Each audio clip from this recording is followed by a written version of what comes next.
The radical, fundamental principles of freedom, rational self-interest, and individual rights. This is the Yaron Brook Show. All right, everybody, welcome to Yaron Brook Show on this Saturday afternoon. I hope everybody's having a fantastic weekend and you're looking forward to another Yaron Brook Show. I can't offer you quite a sexier topic as last night, where the topic was sex. Hopefully you've all listened to that show. If you haven't, you should. But we will be talking about a topic that is trending right now, and this is why I switched topics at the last minute. I apologize. I know some of you were looking forward to embracing challenges in life, changes in life, a changing life. Anyway, whatever. An episode of Yaron's Rules for Life. We'll do that another time. But I did want to ride the wave right now of chatter on Twitter, at least, about the sources of rights, where the rights come from. This seems to be a big issue on Twitter right now, a big debate between the left and the right. And as always, they're both wrong. So we will get into that and we will discuss that. Of course, I will be taking questions from you. So I'll be talking about whatever you want me to talk about once we have a discussion and dig into a little bit this issue of individual rights. Yes, where do individual rights come from? And there are three distinct positions. There are a bunch of variations on the theme. I'll give you what those are. But we'll talk about the three positions, right? I'll give you some illustrations of those. All right, let's jump in and we'll do the announcements and all that stuff later, right? Towards the end. Let's jump in. Okay, so this all kind of became a big deal and suddenly hit Twitter with a storm, really, it seems. Yesterday, I think, when this woman, I forget who she is. I don't know who she is. I should probably have gotten her name. Anyway, this woman went on MSNBC and said the following. I'm going to show you the skit, the section. It's 20 seconds long, so it's pretty short, but this created a massive hullabaloo, a massive conversation, and then we'll see. I'll give you a Christian response to it, and then we'll talk about other alternative responses to it, and then we'll talk about the objectivist response. So let's start with this lady whose name I don't know. It's right here. Hopefully you can see it, and she is talking about here, right? She's talking about here Christian nationalism. So this is 20 seconds out of a longer discussion where she's talking about the rise of Christian nationalism, and Donald Trump is going to surround himself with Christian nationalists, and this is going to be their agenda. The second Trump administration is going to be a Christian nationalist agenda. I don't necessarily disagree with much of that, but this 20 seconds has created a firestorm. It's a standard view, but suddenly everybody picked on it because this is how social media works, right? Somebody says something, like a million people say stuff, and it's ignored. And one person says something, and suddenly it just hits in the right time, in the right place. Somebody clips it out, puts it up on, and boom, a firestorm happens. Anyway, let's watch. Let's see what actually happened. So this is her. Let me know if the volume is off or there are any other problems. That unites all of them, because there's many different groups orbiting Trump, but the thing that unites them as Christian nationalists, not Christians, by the way, because Christian nationalists is very different, is that they believe that our rights as Americans, as all human beings, don't come from any earthly authority. They don't come from Congress. They don't come from the Supreme Court. They come from God. That unites. All right, so she's basically saying, because she's being critical here. I mean, she's not saying this as kind of a neutral position. She's being critical. She's saying these Christian conservatives, they think this crazy thing. They think that rights don't come from Congress. They don't come from the Supreme Court. They come from God. Now, we'll get to the argument about them coming from God in a minute, but let's first deal with this question of, do they come from Congress? Do they come from the Supreme Court? And the answer, of course, is God. If you read the Founding Fathers, if you know anything about the Founding Fathers, if you read the Declaration of Independence, if you know anything about the conception of rights on which this country is founded, then clearly the answer is it doesn't come from Congress and it doesn't come from the Supreme Court.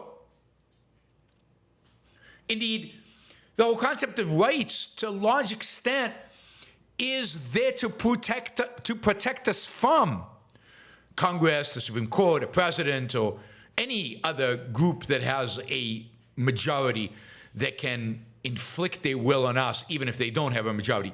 Any group that can oppress us in any kind of way. As Ayn Rand writes, the principle of man's individual rights represents the extension of morality into the social system as a limitation on the power of the state, as man's protection against the brute force of the collective, as the subordination of might to right. Individual rights, in a sense, stand above government. They're what limit government. They're what constrain government. They can't be something that government determines, because then they're not rights at all. Then they're kind of privileges granted to us by the authorities. However, the authorities come to be, whether through a democratic process or whether through any kind of process. Rights must be primary to government. And government has to be subordinated to rights. Its functions must be subordinate to rights. So there's no way that government can give us rights. They're not rights then again. It's a negation of the whole idea of what rights are. And it's a negation, importantly, of the purpose of rights, the function of rights. The function is, whoops, I almost screwed that up. The function is to subordinate might to right. And here might, you can conceive of might as majority rule, a dictatorship. The force that government can bring to bear on dictating how you live your life or not live your life. So rights are there to limit the power of the state. That's their purpose. And we'll talk about limit on the basis of what? As man's protection against the brute force of the collective. So whether rights come from God or from somewhere else that we haven't yet discovered, or that they haven't yet discovered, rights cannot be something that society votes on. You know, the rights are exactly there to protect us exactly from that. They're there to protect us from Congress and from the Supreme Court and from the president and from all the other. They're there to protect us from politics. They're there to protect us from our neighbors. They're there to protect us from the majority. They're there to subordinate those functions of society to a specific kind of moral law. And that is really the concept that the founders had, is that rights are in that sense above government, that government is there to protect the rights. But the rights are not defined by the agency that is protecting them. One of the problems with anarchy is there's no mechanism by which rights can be above the law. Rights are exactly defined differently by different protection agencies. Go figure that one out, and how that lands up and how that all gets settled. All right, so what she's saying is a complete negation of the American system of government, complete negation of individual rights. You know, the left wants to keep the concept of rights without adhering to the way it arose historically, without adhering to how, to where it came from, without any kind of understanding of what the purpose of the concept is. Because if Congress just decides, then why is it a right? It's just a law. It's just something Congress decides. The whole idea is that rights are the measure by which we evaluate every law. Is it violating our rights, or is it protecting our rights? So it's the standard. All right, so that's kind of the left's notion, which is, basically they don't want to conceive, they cannot conceive, or they don't want to conceive of anything that limits society's ability to use force, to use coercion, to use might against the individual. And therefore, rights are a social creation.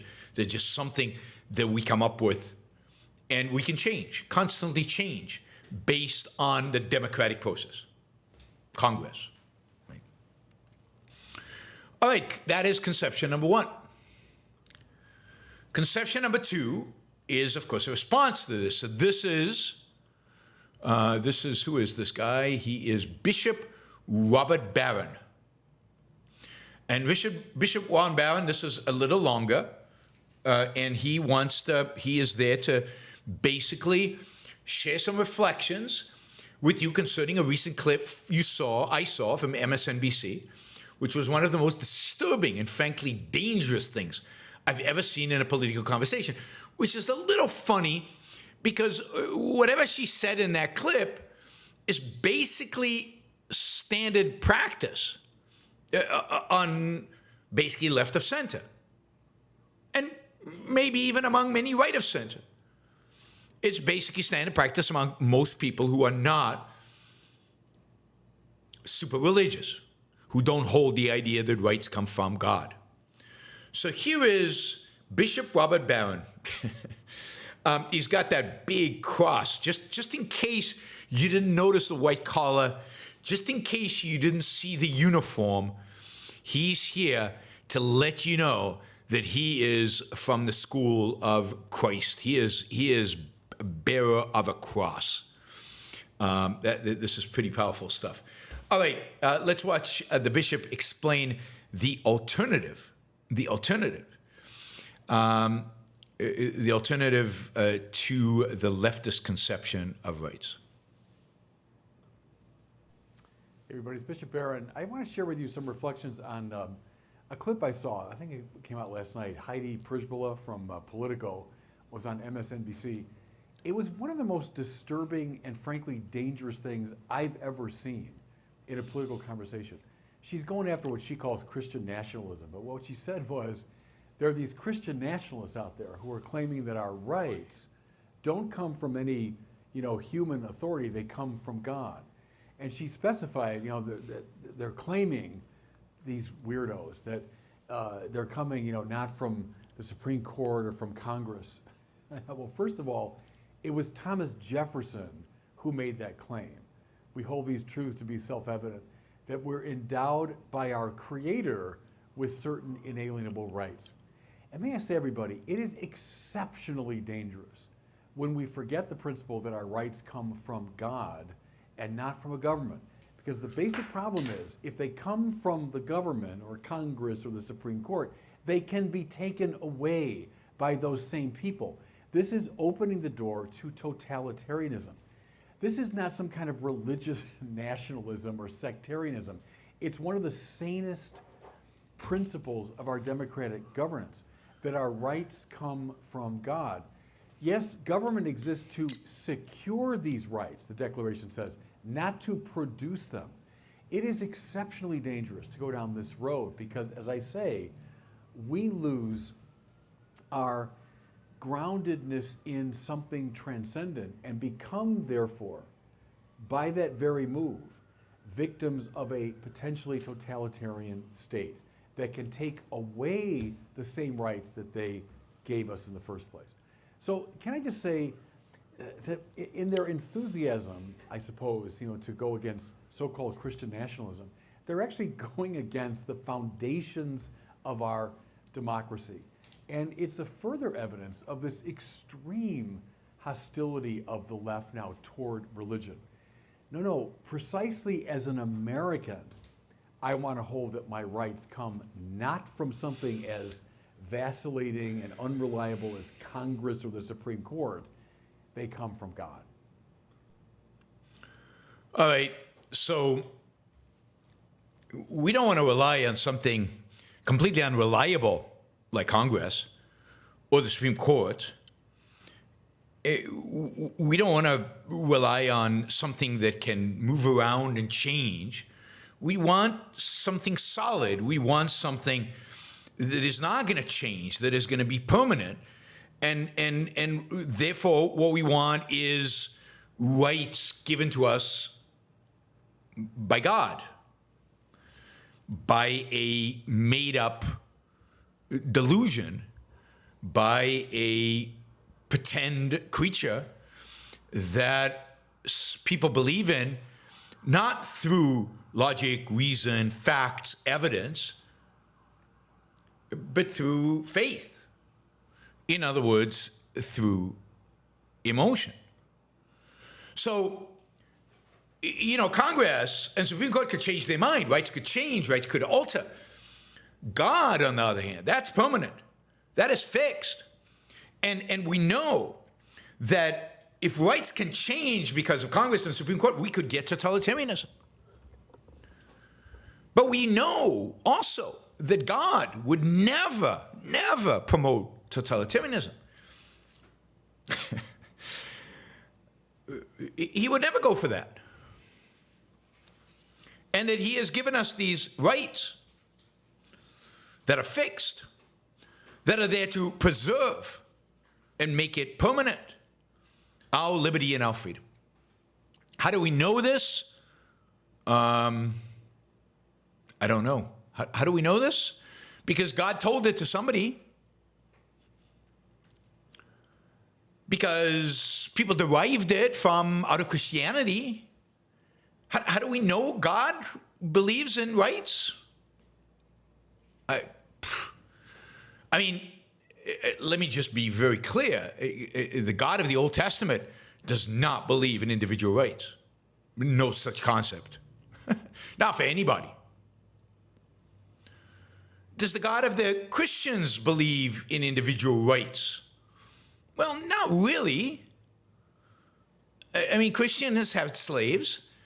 Indeed, slavery in the South are defended for the most part on the basis of religion.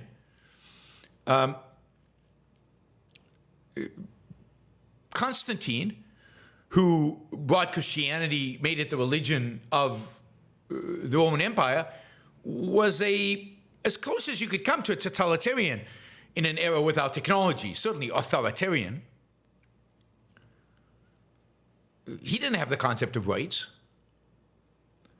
I mean, is the concept of rights anywhere to be found in Christianity's first, certainly 1,400 years? No. No.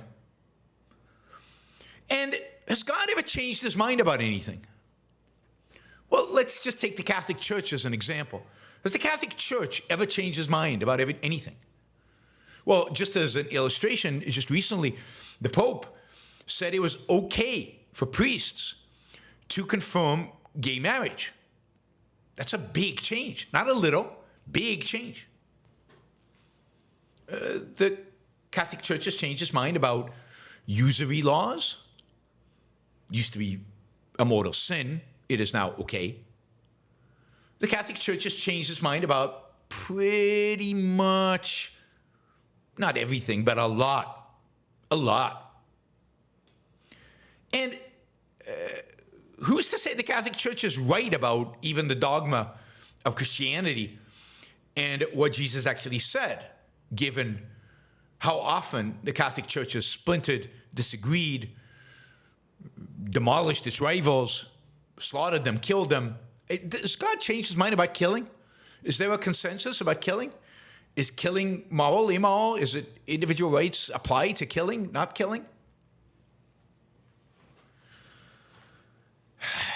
I mean, and what happens, Bishop Barron, if it turns out God doesn't exist, which I think is pretty much a certainty? What happens then to the issue of individual rights? Does it just go away? Does it disappear? Does the achievement of John Locke and the achievement of Thomas Jefferson just be meaningless because it turns out they were wrong about God? I'm not sure Jefferson was wrong about God, but it appears they were wrong about God, at least in the formulation. And therefore the concept is void, null, void, gone. We have to revert to the democracy. We have to revert to... So, individual rights are too important a concept, too foundational a concept, too important an achievement, and individual rights as an idea or an achievement, to be left to the notion of a fairy tale, a made-up being who, how do we know what he actually thinks? Even if he exists, we have no idea. We have no idea. Right? We don't know if God exists. He doesn't. But if he existed, what he thought. He certainly wasn't clear about it. And there's no reason to believe that Thomas Jefferson had any direct link to him or John Locke had any direct link to him and got it from him in revelation with certainty.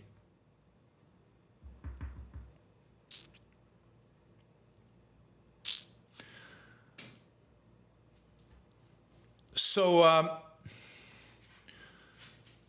grounding one of the greatest political achievements in all of human history, in terms of conceptual achievements, in terms of God, is, in Bishop Barron's term, super dangerous. It makes that achievement contestable. It makes it debatable.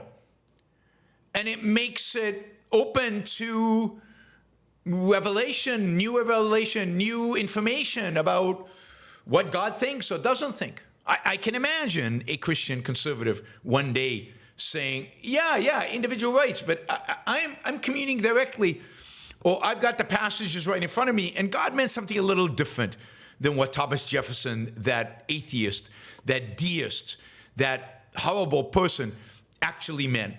Jefferson got it right for the time, but now we have an updated version, just like Jesus had an update on the Old Testament. Now we have an updated version of what rights mean.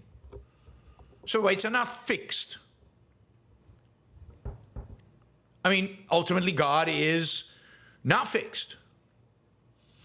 And we have the same problem. God ultimately, if you believe in God, ultimately is a totalitarian. Is there anything more totalitarian than God? He is everywhere. He knows everything. He judges you constantly. He rewards you and punishes you at his whim, not even related to anything you particularly did. Just read the book of Job if you don't believe that. It's really completely arbitrary. Completely arbitrary. So God as the foundation of rights is actually as scary, and in the wrong hands, scarier than Congress and the Supreme Court. And I think Thomas Jefferson knew what he was doing when he said creator, not a Christian God. He left it kind of open. Is this the creator nature? Is it part of our nature that we have rights? Which I think is the way Thomas Jefferson was closer to thinking in those terms rather than in terms of God instilled those rights, gave us those rights, and without God, they go away. Without a belief in God, they go away. I think Jefferson probably believed in God, but a very different God than Bishop Barron. Very, very different God than Bishop Barron. Bishop Barron would be horrified by Thomas Jefferson's God. Jefferson was, by all accounts, a deist. And deists believed more in a prime mover, somebody who initiated the process and basically lives as alone, than a God who intervenes and a God who places and endows us with rights. He endows us with rights, I think, in Thomas Jefferson's concept, only to the extent that he has designed that the process in which he started, brought about nature, and nature brought about human beings, and human beings, because of their nature, are endowed with these rights, which we'll talk about. All right, so those are the two common perspectives on rights.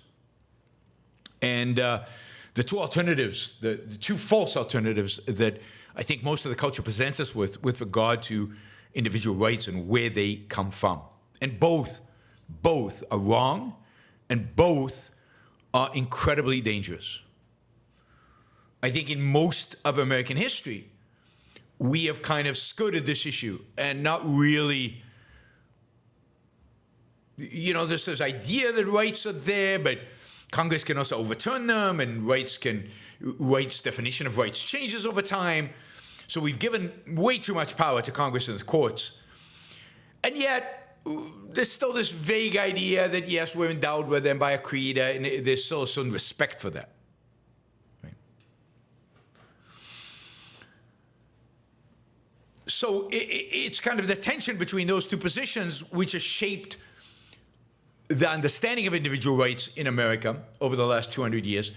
And I think as a consequence, we have the disaster that is the perspective of individual rights over the last 250 years in America, and why our understanding of rights is so weak, and why our government is so weak in terms of protecting our rights, and is so strong in terms of violating them, and has been for well over 100 years. Because of this very weak understanding of where rights come from and what purpose rights actually serve. And to some extent, the peak understanding of the concept of rights was with the Founding Fathers, and it's only deteriorated since then, with the exception of Ayn Rand, of course, which we'll get to. All right, so here's an alternative explanation. This one is from, he calls himself a libertarian Darwinist. He says, where do human rights come from? One, the belief that human rights come from government means they can be negated by government. Absolutely true. Two, the belief that human rights come from a divine creator means that it's hard to get people of different religious or atheists to agree on what those rights are. Yeah, but it's much worse than that, as we've just talked about. Much worse than that. In a sense, it makes them arbitrary.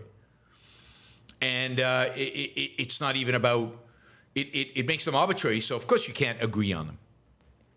Three, the belief that human rights are cultural formulations and institutional crystallizations of evolved scientific interests, preferences, and agendas seems most empirical accurate to me as a Darwinian libertarian.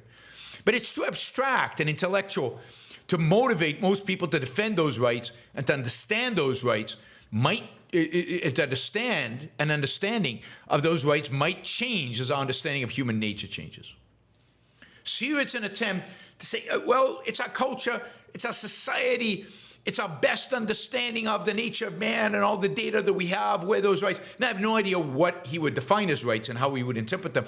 But it's this attempt to come up with a secular definition of rights that is not beholden to God and is not beholden to government, and places it outside. So he's attempting to do it, but cultural formulations and institutional crystallizations of evolved scientific interests, preferences, and agendas is about as ambiguous, meaningless, mumbo-jumbo as it gets.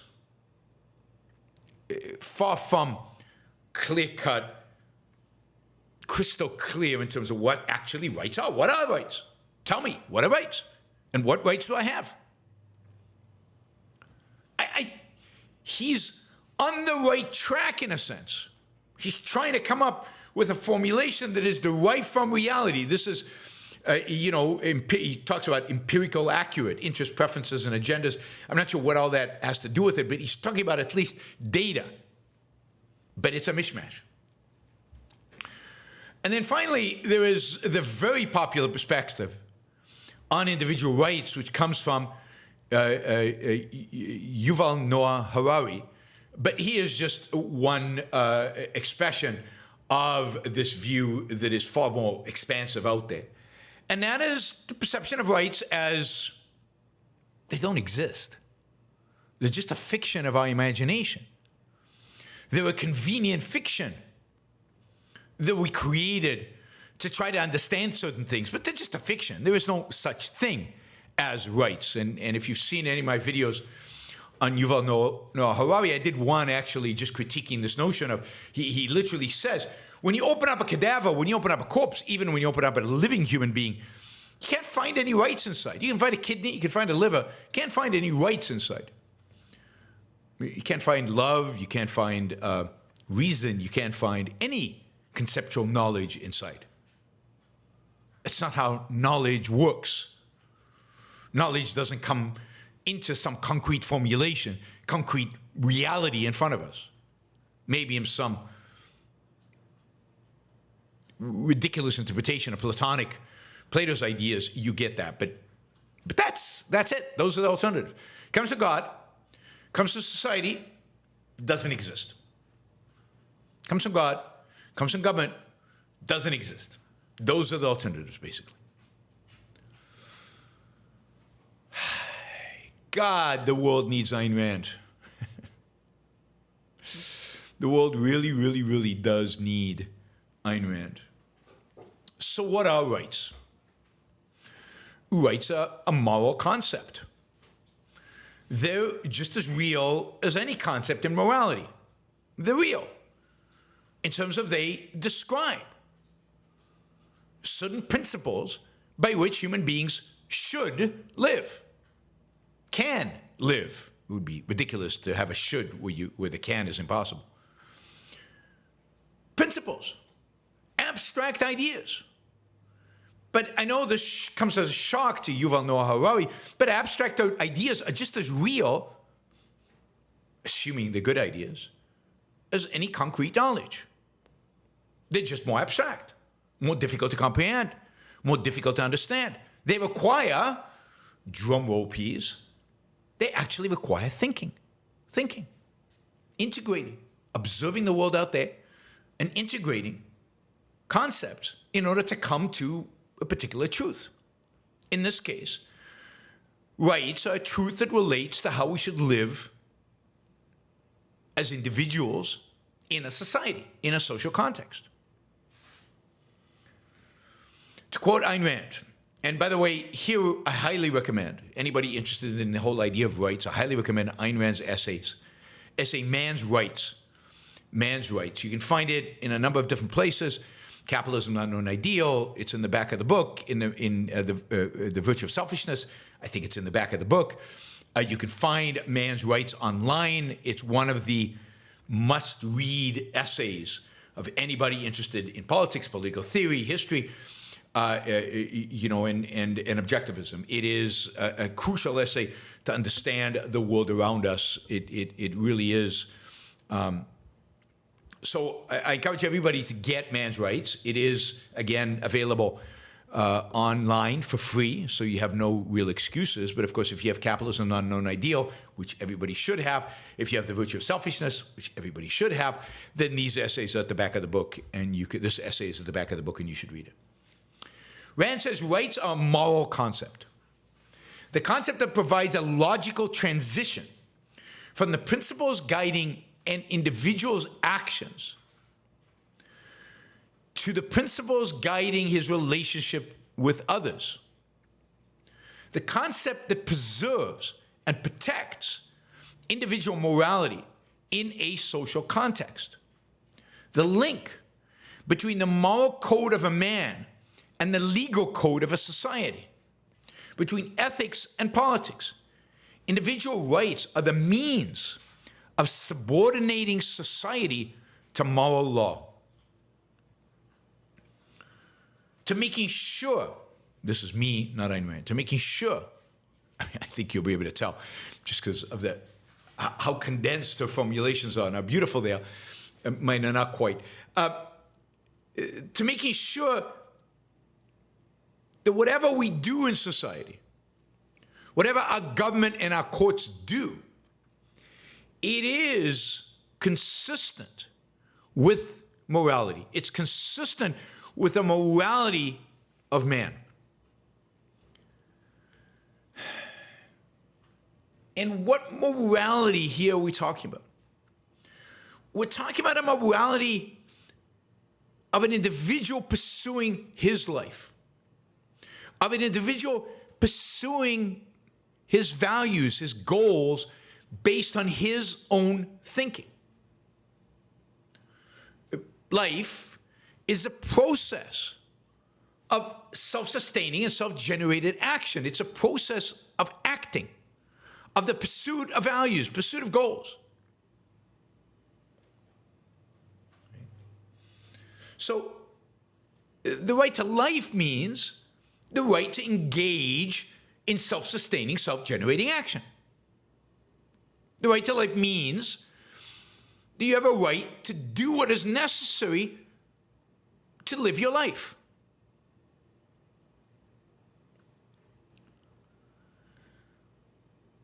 So here again is Ayn Rand.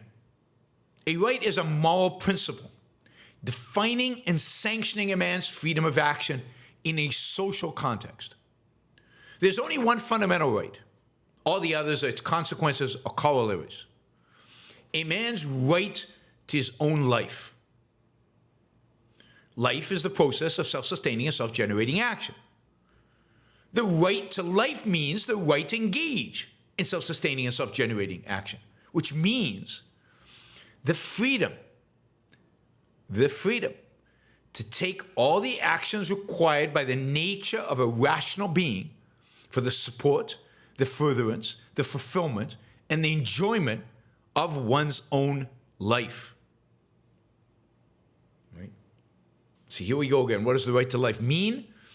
The freedom to take all the actions required by the nature of a rational being for the support, the furtherance, the fulfillment, and the enjoyment of one's own life. That doesn't come down from us from God. He didn't instill in it at the moment of conception. That makes the whole idea of human beings having rights as zygotes or fetuses, right? Freedom to act, freedom to take all the actions required by the nature of the rational being for the support, the furtherance, of fulfillment, and the enjoyment of his own life doesn't apply to fetuses. It doesn't apply to zygotes. Fetuses have no rights because the idea of the freedom to take action doesn't apply to them. They cannot take action. They're completely, 100% dependent on the mother. They get the nutrients, they get their blood, they get everything from the mother. There is no action to be protected. The fetus is not acting in any way. Just relate to the topic of yesterday. She goes on to say, quote, and here again, this is relevant, right? The concept of a right pertains only to action, specifically to freedom of action. It means freedom from physical compulsion, coercion, or interference by other men. So a right is the recognition that you must be free from physical compulsion, coercion, or interference with other men so that you can live your life based on your own rational judgment, in pursuit of your own rational goals, for the furtherance of your own life and happiness.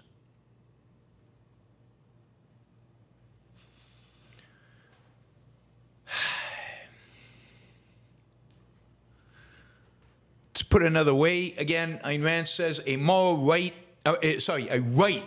is the moral sanction of a positive. This is in counter to the idea that rights are negatives. They're not negative. A right is the moral sanction of a positive, of the freedom to act on his own judgment, for his own goals, for his own voluntary, uncoerced choice. As to his neighbors, his rights impose no obligation on them, except a negative kind, a negative obligation, not a negative right, to abstain from violating his rights. So rights are an objective concept based on facts of reality, the observation and understanding of the nature of man as a rational being, the fact that man, in order to thrive, in order to succeed, in order to live, in order to be moral, in order to survive, which is what morality is concerned with, to survive and thrive, he must be left free from coercion, free from force. He must be left free to pursue the values he deems necessary for his survival and for his life. Free to use his judgment to figure out what is necessary for him to be successful at living and ultimately achieve his happiness. Right, an objective concept based on the facts of reality and an understanding of human nature, understanding of man as a rational being, and understanding of what is required of man as a rational being in order for him to survive. An understanding that reason cannot function under force, that in order for man to be able to use his reason in pursuit of his life, he must be free from force.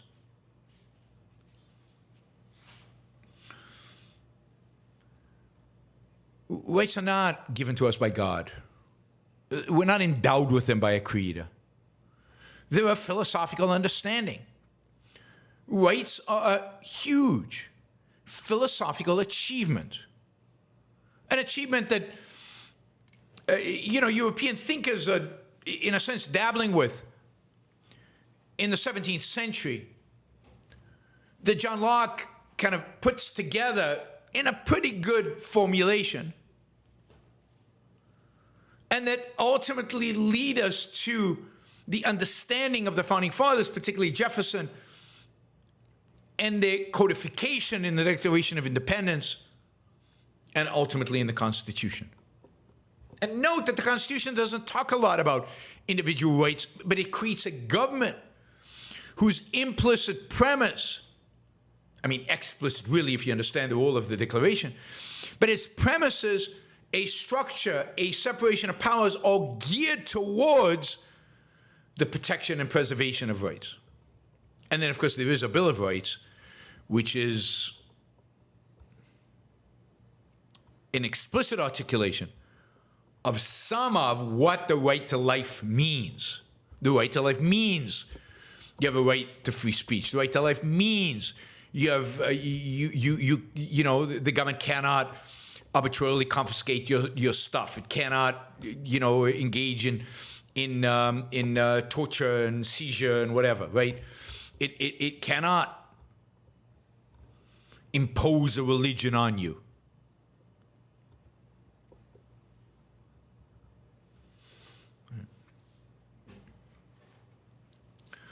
We have got a debate about abortion again, right? Let's be clear. A zygote is alive, just like the cells in my skin are alive. It even has unique DNA. It has DNA, as the cells in my skin have DNA. And it can potentially be a full-fledged human being, but it is not. And even if you consider it human in some bizarre interpretation, it still doesn't have rights. Rights are not endowed. They're not given to you at the moment of conception or at any moment through. You only get rights once you can take actions required by your nature to support your life. Until then, you don't have rights. A fetus, even a day before it is born, is not taking action and therefore doesn't have rights. And I know this is hard because almost everybody, even people who claim to read Ayn Rand and understand Ayn Rand, have an intrinsicist view of rights.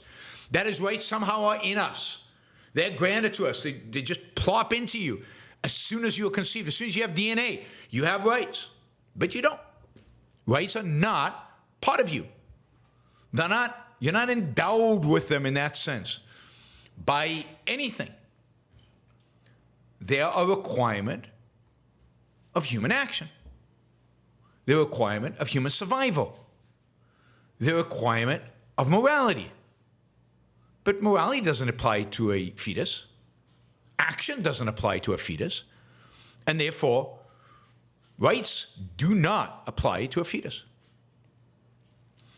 All right, I don't want to get into a whole abortion discussion. Not the purpose today.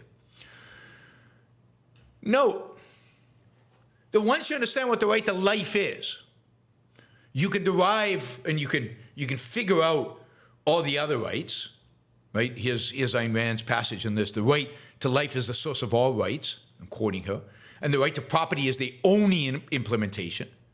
Without property rights, no other rights are possible.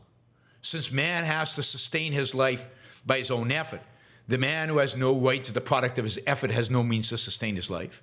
The man who produces while others dispose of his product is a slave. Bear in mind that the right to property is a right to action, not to stuff. Like all others, it is not the right to an object, but to the action and the consequences of producing or owning that object.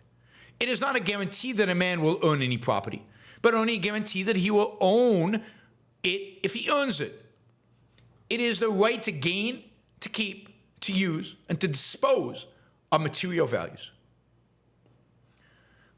All the rights, the right to property and ultimately the right to liberty and the right to free speech, which is a part of liberty, and the right to all the rights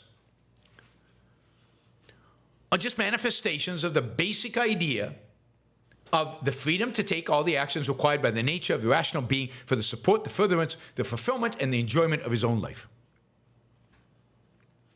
The freedom. Government instituted in order to protect that freedom. That's it. To protect that freedom. And therefore, government doesn't create rights. Government creates laws and enforces those laws in an attempt to protect our rights, to take the right to life and to apply it to the world. Laws against murder, laws against theft, all kinds of theft. That is the responsibility of government. Not to define what the rights are. The right is defined. It's a right to life. Now let's break that down into what do we need to do in order to protect the individual's capacity to live their life as they see fit, based on their rational judgment in pursuit of their rational goals, their rational values. Ultimately, their achievement of happiness. The pursuit of that achievement, not the getting it. Freedom of action. How do we protect freedom of action? That's it. That's what rights are. Not mystical, not democratic. I do find it, a little funny that the bishop talked about foundations of democracy as if, again, it depends on how you define democracy and how he defines democracy. But democracy is a tricky word because democracy, if you take the word seriously, if you take its meaning seriously, democracy is the negation of rights. Democracy is the idea that the majority can do what it wants. Rights are above that. Rights are what limit, and that's why the appropriate form of government is a constitutional republic, a constitution that codifies the protection of rights and therefore limits how the democratic process actually functions and what it can be applied to and what it cannot. So dangerous to use democracy in this context. You're playing into the hands of the other side. But anyway, all right.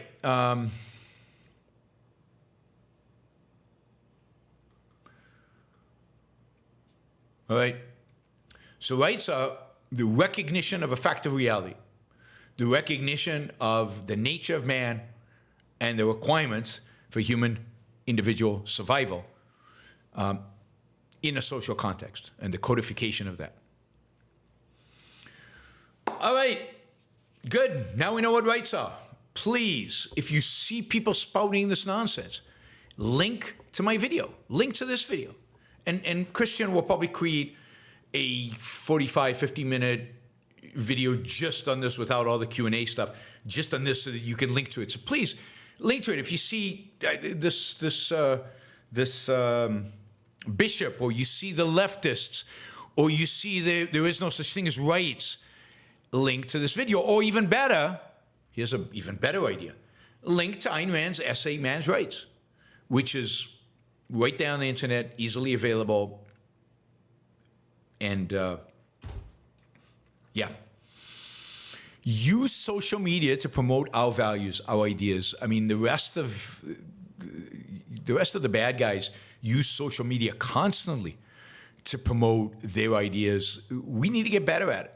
We need to get more aggressive at it. We need to get more, energized around it. It seems like you have to kind of coax objectivists to promote objectivism. No, get some fire in the belly.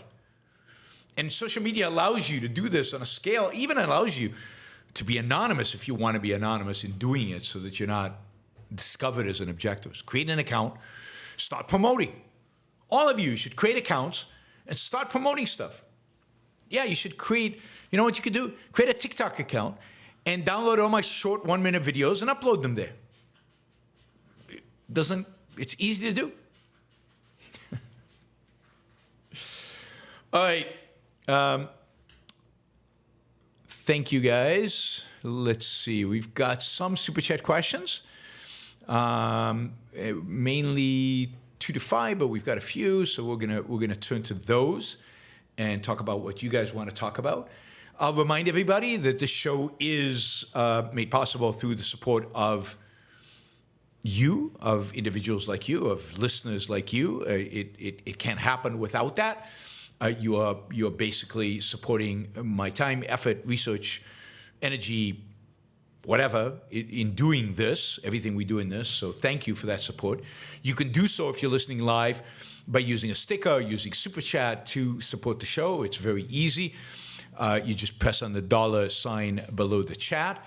I think that's available both on the mobile app and on the website. And those of you listening after the fact, if you're on YouTube, you can do an applause, which is also a way of supporting the show, which is right beneath there. But you can also just go and make it a monthly contribution, which is the best way to support the show because it's predictable. And you can do that at yaronbrookshow.com/membership or on Patreon. Patreon is a great way to do it. It's easy. It's pretty straightforward.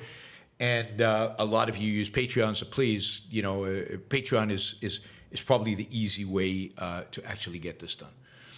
All right, and the questions don't have to be on this topic. So we are now going into the Q&A, and the Q&A, as you know, can be on anything, and you can ask on anything, and so that will be that'll be interesting and fun. All right, let's see what we have here.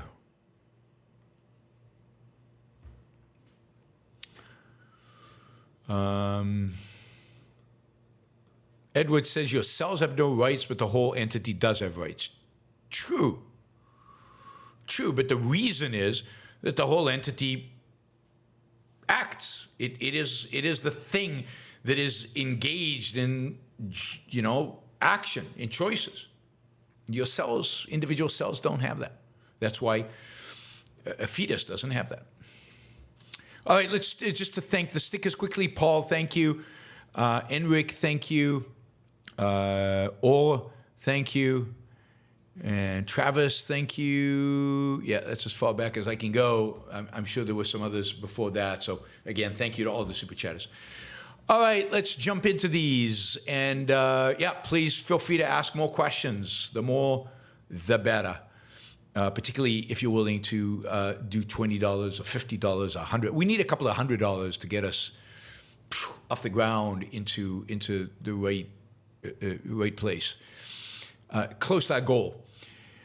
Can non-objectivists live only mediocre lives at best? No, I don't think that's true. They can live pretty good lives, really good lives. They can't live as good a lives as they could otherwise.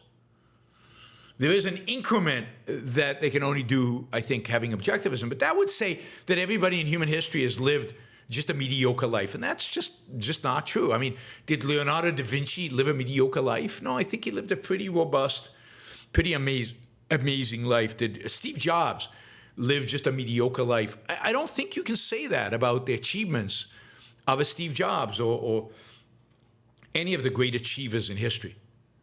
So no, I think to the extent that they are anti-reason or they go against reason or they go against the principles of the objectivist morality, which I think are grounded in reality, to that extent they won't be as happy, as completely fulfilled as they could otherwise be.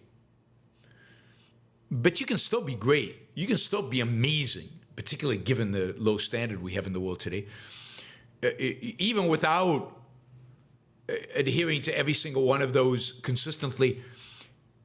And it just takes more.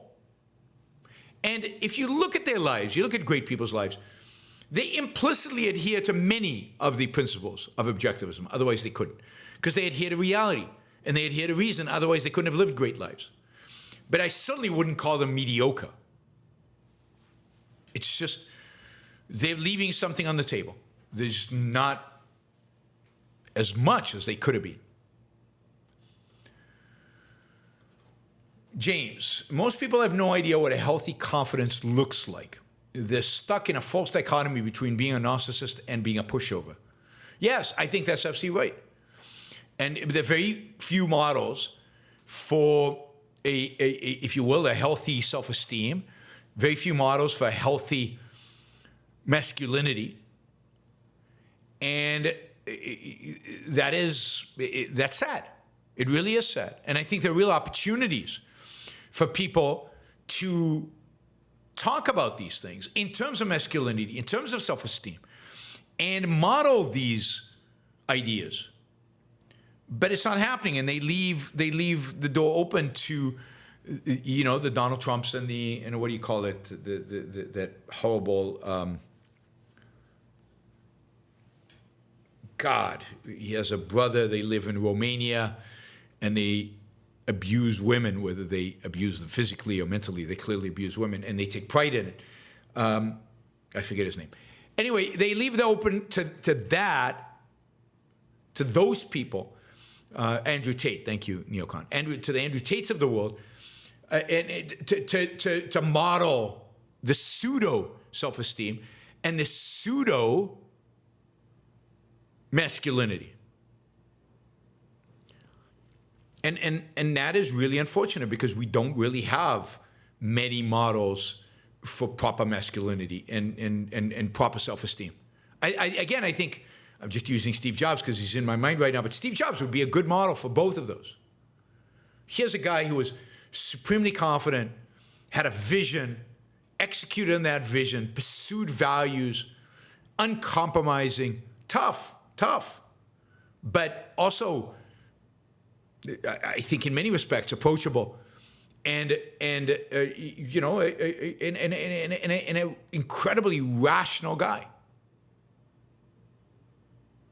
So where do we find more public figures who both exude, because they reflect their true confidence in themselves and in reality and in their mind, a great ability to produce, which I think is essential for masculinity. I do not think you could be masculine if you're not a producer.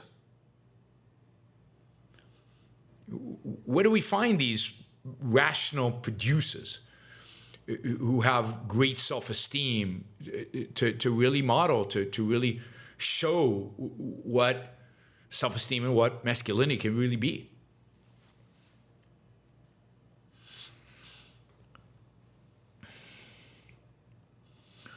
All right, let's see. James. Most people have no idea what a healthy confidence looks like. Yeah, that's what we just did. We just talked about that. All right. Yep. Liam. Conservatives claiming we have open borders are reminiscent of the left who claimed we have capitalism. Each blames their chosen fiction on the problems created solely by statism. Yes. I mean, that's absolutely right. We don't have open borders. We have very closed borders. We have super closed borders when it comes to legal migration. Super closed. And therefore, we force people, we incentivize people, we funnel people into the illegal immigration avenue because they want to come to the United States and the legal migration path is blocked. And they flood across the border in what looks like open immigration, but it wouldn't be. If there was open immigration today, it wouldn't be this flood. It would be completely organized and it would be completely upfront and because it would be legal. It wouldn't be hidden. It wouldn't be sneaky. It wouldn't be appeals for asylum and all these things. No, it would just be, all right, you're here. You're not a criminal. You're not a terrorist. You don't have an infectious disease. Welcome to the United States. Here's your work permit. That's open borders. We don't have that. We have, who the hell are you? Why are you here? Oh, you're applying for asylum. Okay, now that you applied for asylum, here's 32 forms you have to fill out, and let us tell you, we might decide to kick you back over. We might keep you for a few months here, and then decide to kick you back over. We might allow you to stay for a while. Maybe we'll give you a work visa. Maybe we won't, or work permit. Maybe we won't. And maybe a few years from now, we'll decide, oh, well, maybe you should stay. That is a statist, authoritarian, completely arbitrary and subjectivist view of the border. And you're right. It's exactly the same as the approach they have towards, what we have today is capitalism. You mean the capitalism where I have to ask for approval, permission to do almost everything today in business? Where how much I pay my employees and the kind of benefits I give them and when I trade my stock and when I announce earnings and when I do all these things, all needs permission of the government. You mean that capitalism, the capitalism of permission? I have a shocking revelation for you guys. It's not capitalism. If you have to ask for permission, if you get approval from the regulators for everything that you do, not capitalism, it turns out. That's not what capitalism is. Capitalism is a permissionless economy, a permissionless society, where you don't have to ask permission from the authorities. But yes, people don't define their terms. People hold terms as mushy. Look at the discussion of rights. People hold stuff as mushy, inconsistent nonsense in their minds.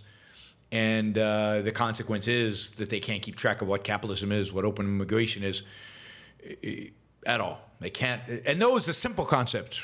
Never mind.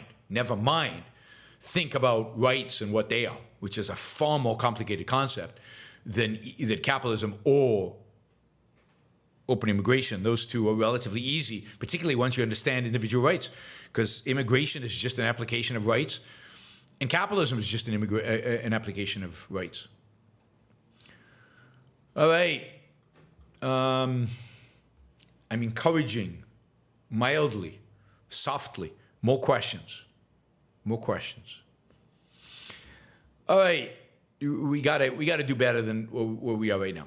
Chad, so the existential character of any given individual is irrelevant. The ban on initiating force is universal. So the existential character of any given individual is irrelevant. The ban on initiating force is universal. Yes, if one understands what initiating force is. Preemption can be. Preemption looks maybe like initiation of force in some context, but it's actually an act of self-defense. So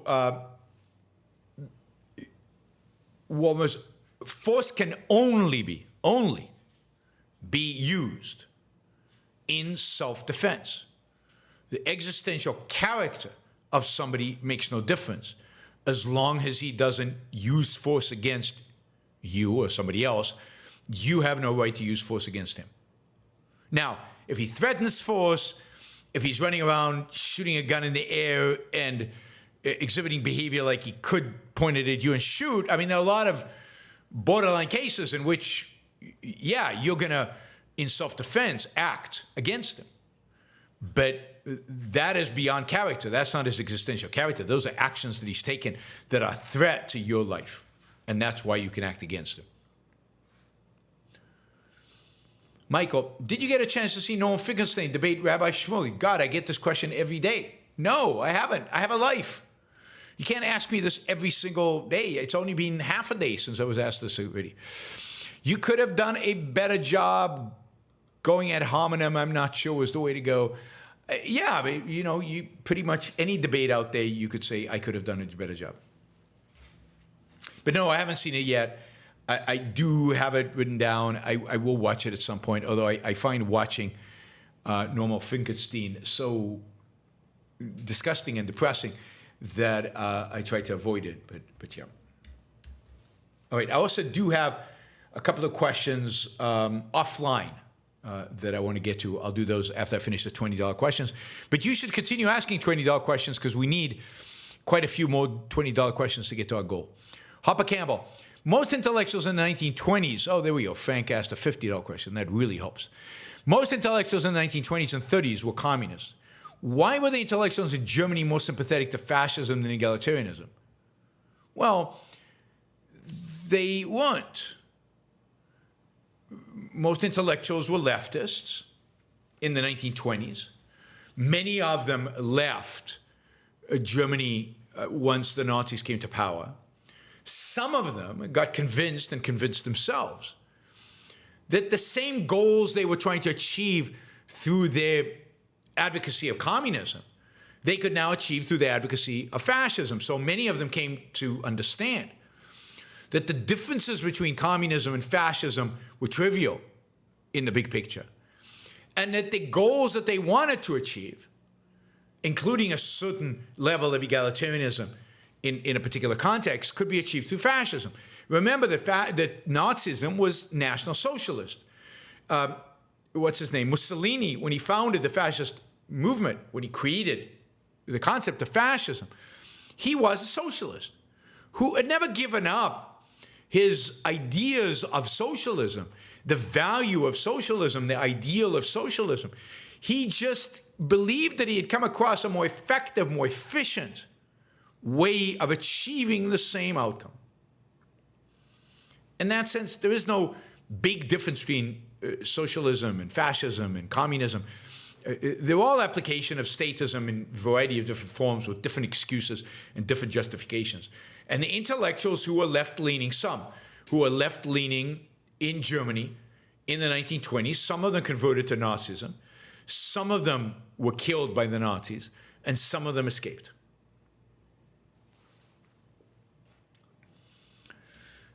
Frank, $50. Thank you, Frank. That is very generous. We need another 4 $50 questions. It would be great if we could raise $500 today. That would keep us on track for the monthly goal. And given that I didn't do shows while I was traveling, we need to make it up a little bit in terms of. But if we reach our goal, then we're in great shape.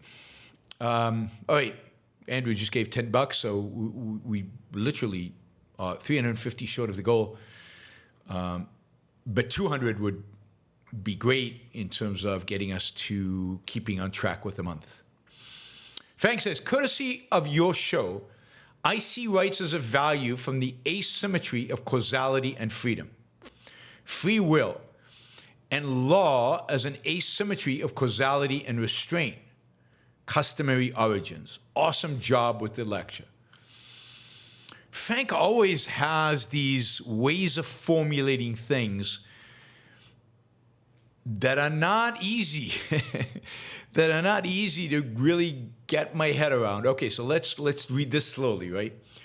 Rights as a value, the asymmetry of causality and freedom, which is free will, right? The asymmetry of causality and freedom, and therefore you need rights because of the asymmetry. And they, okay, so that's one aspect, one asymmetry. The other asymmetry is causality and restraint, customary origins. So causality and restraint, which is what the government does. The government does the causality and restraint. The government is what is restraining. So yes, I think that's all consistent. It's just a very, interesting way of putting it. Not the way I would put it. Certainly not the way Ayn Rand put it. But I probably consistent if I'd need to really think about it. But thank you, Frank. Really appreciate the support. And I'm happy that I'm stimulating thoughts, stimulating ideas. Andrew, utmost respect for the founding documents of the United States as the intellectual pillars that created unparalleled peace and prosperity. However, ultimately, these pillars need a firm philosophical base to continue to stand. Yes, they always did. And the erosion, which started almost immediately, even by the founding fathers themselves, wouldn't have happened if they'd had a more solid, substantial philosophical base, primarily in ethics, and which would have led, I think, to, you can't fully understand rights without fully understand ethics. Man as a rational being, and his moral goal is the surviving, thriving happiness, right? And reason is the means of doing that. Those are the things you need to understand. Role of reason, an egoistic morality, and from that you get rights. And so I think they had to some extent reason. What they didn't have, they had the outlines, the beginnings of thoughts of an egoistic morality. But they didn't have it properly articulated. And the most important thing is, and this is Rand's genius, one of many, is what they didn't have is a connection between the understanding of reason and understanding of morality.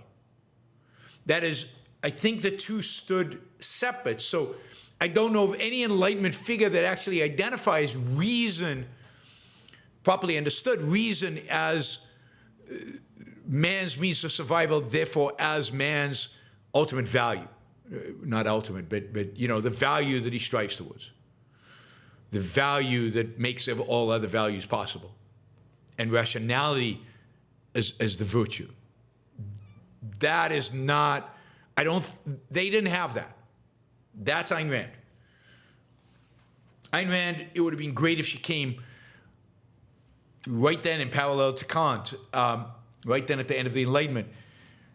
But then the question is, could she have developed this philosophy then, before the Industrial Revolution? She says she couldn't have. So it had to wait, but by waiting, it gave a lot of time for the enemies of the Enlightenment to rally their troops and to build up the forces so that they dominate. They dominate everywhere you look. The anti-Enlightenment, whether religious or whether left, dominate. Graham, hey, Yaron, I watched the show yesterday and I just got to say how much I admire your passion and dedication. Keep it up. Great show today as well. Thank you. I appreciate that. I mean, the show yesterday is tough because to me, these things are so clear. And there's nothing more valuable to me than the ability of human beings to pursue their happiness. And what is more beautiful and amazing and a means to that happiness than sex and love and intimacy? And to bound that up it can only happen in marriage. And even then, only for procreation. I mean, it's just so primitive, and bizarre and limiting. And the reason I wanted to do today's show on Yaron Rules for Life, kind of embracing the idea of change and relishing change. Excuse me. Relishing the idea of change.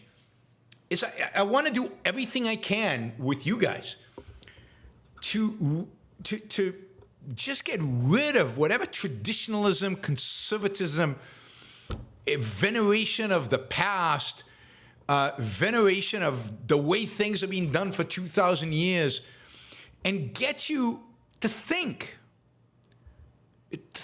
in a, if you will, in an original way about your own life, about your own happiness, your own values, and what it takes, and not be bound up by, but this is the way it's always been done, or bound up in, oh, but I've noticed people doing that other thing and they're not happy.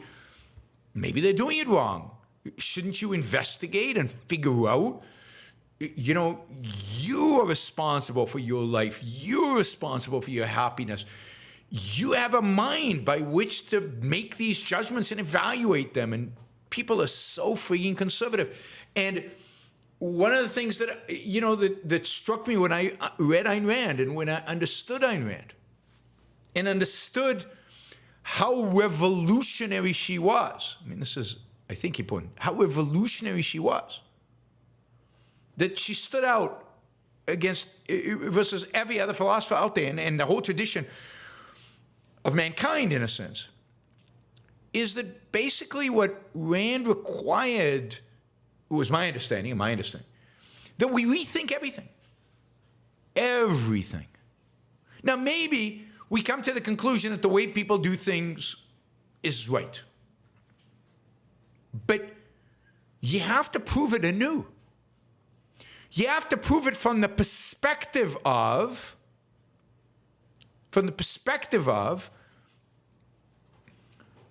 reason, reality, your knowledge of objectivism.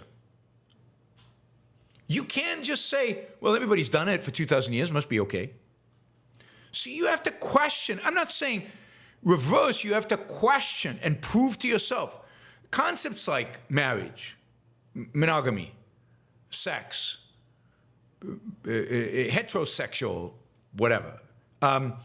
You need to question. I'm not saying, again, challenge the state, economic, anything we know about economics, anything we know about even history. You have to really put them to the test of reason. And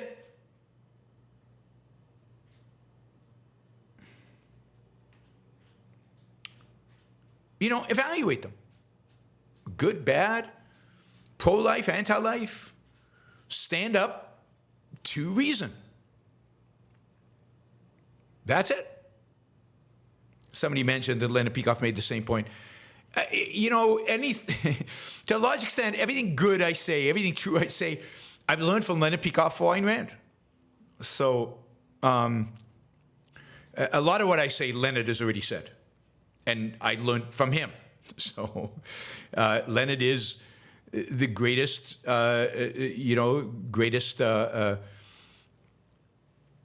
exponent of the objectivist philosophy, second only to Ayn Rand, of course, and the greatest philosopher, second only to Ayn Rand, in terms of these ideas. And he is, in many respects, or was in many respects, an original thinker. At elaborating Ayn Rand's philosophy, understanding Ayn Rand's philosophy, and applying Ayn Rand's philosophy. And I consider myself his student, so I do my best based on his and her ideas. But you really need to think everything through and not just accept it. And it's hard because it puts you up against the entire culture. And many things you're going to have to say, I don't really know. I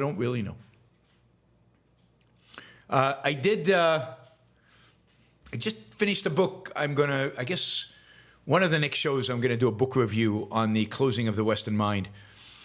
And then we'll do a show on the reopening of the Western mind, both books by the same author. Really, really interesting and highly recommended, but I will do a book review of it sometime soon. Jennifer says, if rights are inside you instead of being a moral concept, then how could anyone justify putting a murderer in jail? This right to freedom would still be inside him even though he murdered. Yes, and people make that argument, Jennifer. I mean, people do, on the left in particular. You know, this is an issue that I think a lot of Christians have had to deal with. A lot of the arguments against capital punishment are exactly this argument. God gave you life. God placed rights inside of you. How can a life be taken? Who are we to take a life? So yes, I think that argument is actually used by people, amazingly enough, in terms of incarcerating prisoners or in terms of the death penalty or other applications. They take this stuff seriously. All right, Frank, another $50. Thank you, Frank. Let's see. Asymmetry means neither dualistic nor a dichotomy.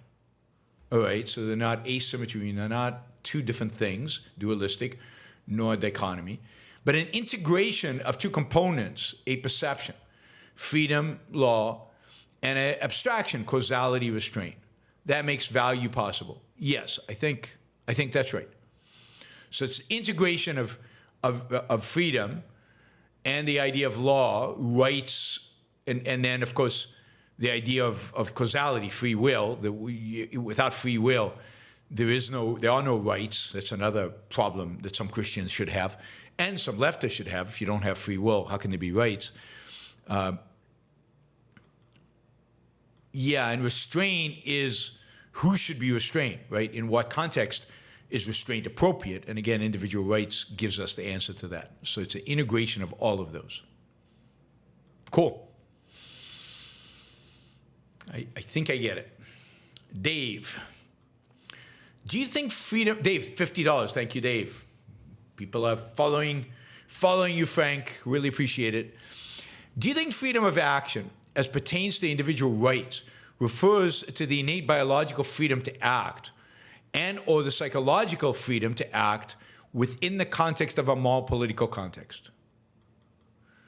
Well, I think both, although I'm not sure they're distinct, right? What does it mean, the biological freedom to act? What does that mean?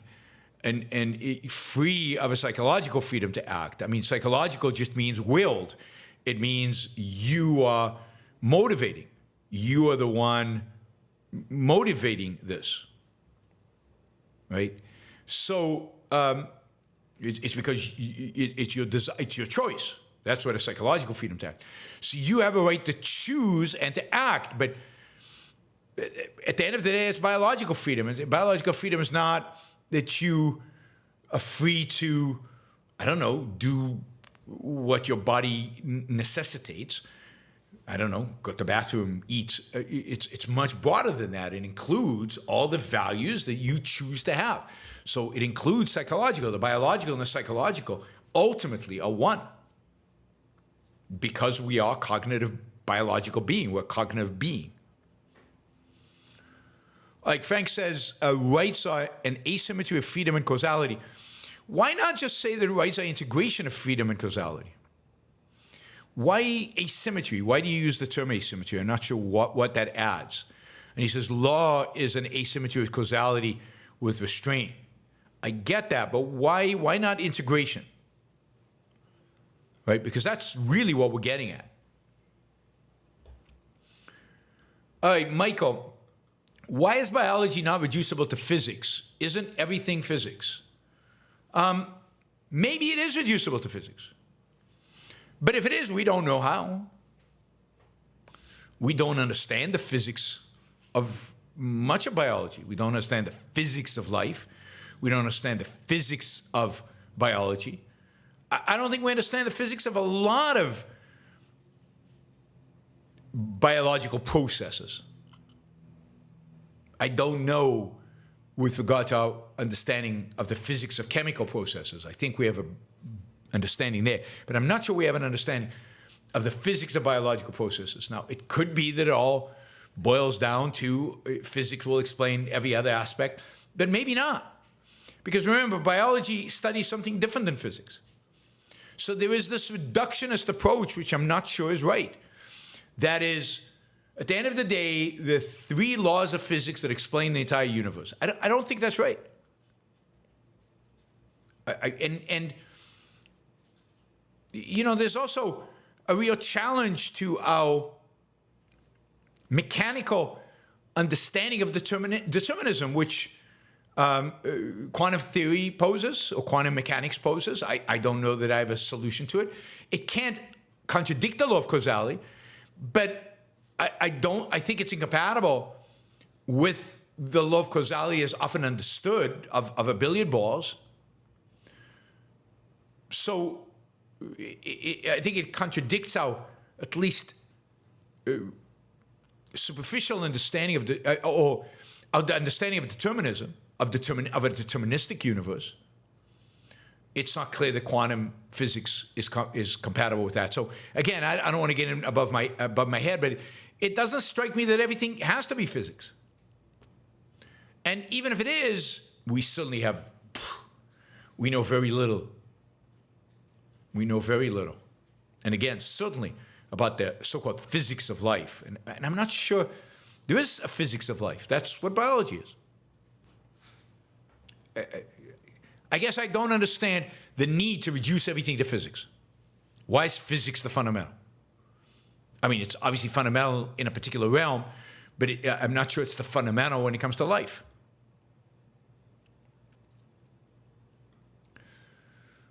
All right, but good questions for philosophers when they're on.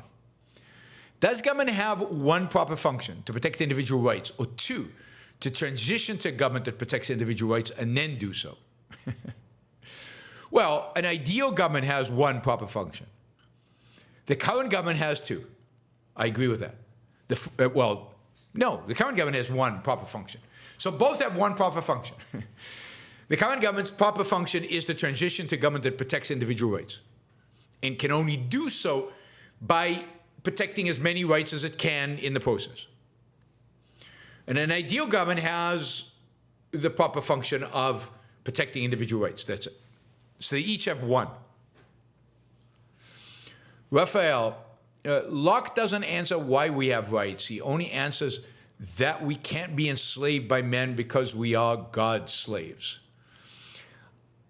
You know, I'm not an expert, but I think Locke's argument is more sophisticated than that. Right? I think it's more sophisticated than that. But I do agree with you. His argument is not good enough. It's far from good enough to justify why we have rights. Harper Campbell, how would international patents be enforced in an objectivist world without some kind of world government or global property rights courts? Through treaties. Through treaties. And there would obviously be violations of those rights outside of the treaties, and in different ways, the government would tell people, look, we don't have a treaty with China about intellectual property rights. Beware when you deal with China. They could easily take your intellectual property rights. So be careful. I don't see any other way to do it. So you can't have a global property rights court, because how would you enforce it? And its rulings. And on what basis is the court run? You know, what are the principles? So no, you enforce it internationally through treaty, and you try to establish as many widespread treaties. And look, if somebody violates a treaty, there might be penalties associated with, but how do you enforce those? And ultimately, one of the ways in which all of these things are enforced is by having a dominant power, the United States in the world today, that can enforce certain things, treaties, and can protect the sea lanes from pirates. And, you know, so I think the United States serves a really, really important function, selfish function, a self-interested function, in being an enforcer, at least at some level, of certain international standards like free shipping. Clark says, rights come from before government. Rights are there to inform government of what they may or may not do. Absolutely. Absolutely. Hopper says, would you consider Nazism a Catholic movement of a kind of neo-mystical pagan movement? I think so. I think Nazism at the end is a kind of a neo-mystical pagan movement, but I don't know enough about it. So I would have to really read about the Nazis to figure it out. Clearly, there are strong mystical elements in it. Sometimes it seems like they reject Christianity, but there are other times in which it seems that they're embracing Christianity. I'm not even sure there was a consistent view among the Nazis about Christianity. But with regard to mysticism, I think it's pretty clear that the Nazis were mystics of maybe a neo-pagan form or a neo-Christian form. I don't know, but certainly mystics. But yeah, you would have to study up on the Nazis, which I've not done.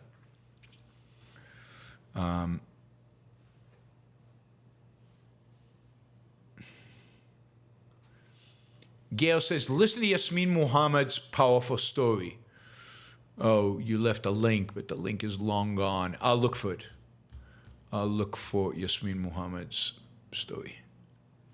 Because the link is gone. Unless you can post a link now, and that'll help me a little bit. Oh, I forgot. Let me do these questions now before I forget them again. All right, so Michaelis sent me a Venmo contribution and a question. So those of you not listening live, can send a Venmo to Yaron Brook, just at Yaron Brook, I think, in Venmo. Send a contribution with a question, and I will answer it during the show. You can also do that with PayPal, but Micha does it with Venmo. You can do it with PayPal. You can send in a contribution, a one-time contribution, with a question attached to it, and I will get to that question. So that was one question.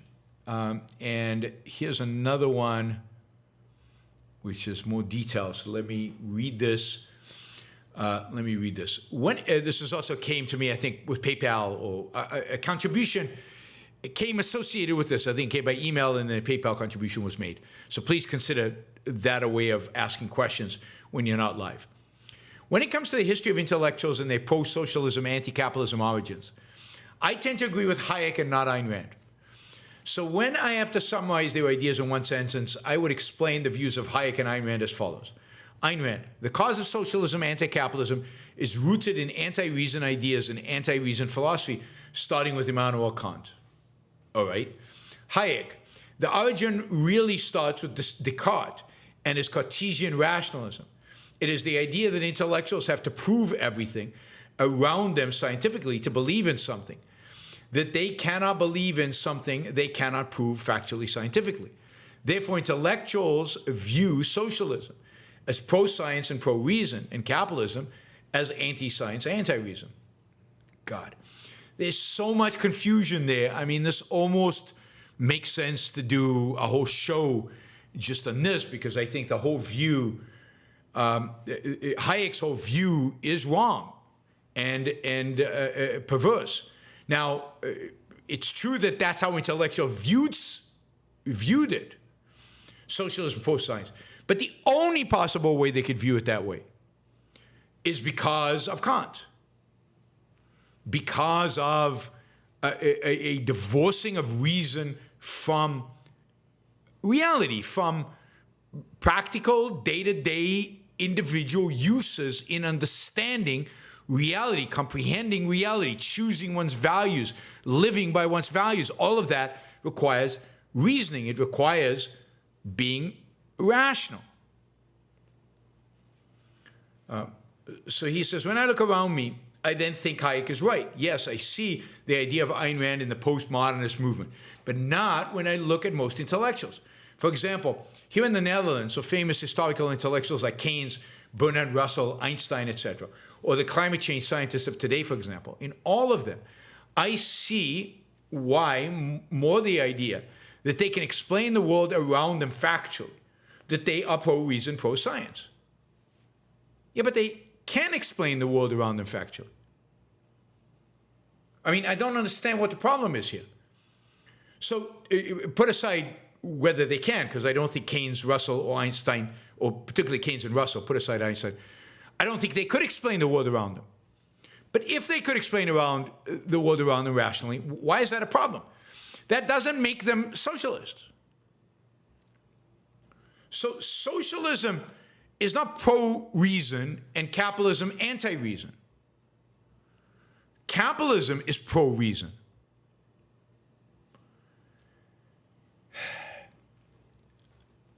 Reason does not imply that you know what I want, that you can explain my behavior or my desires or my values. You can't. Only I can. Reason cannot imply that you can think my thoughts. Again, choose my values. You can't. So the problem is to divorce reason from the individual actor, from the individual reasoning person. Reason is something individuals do.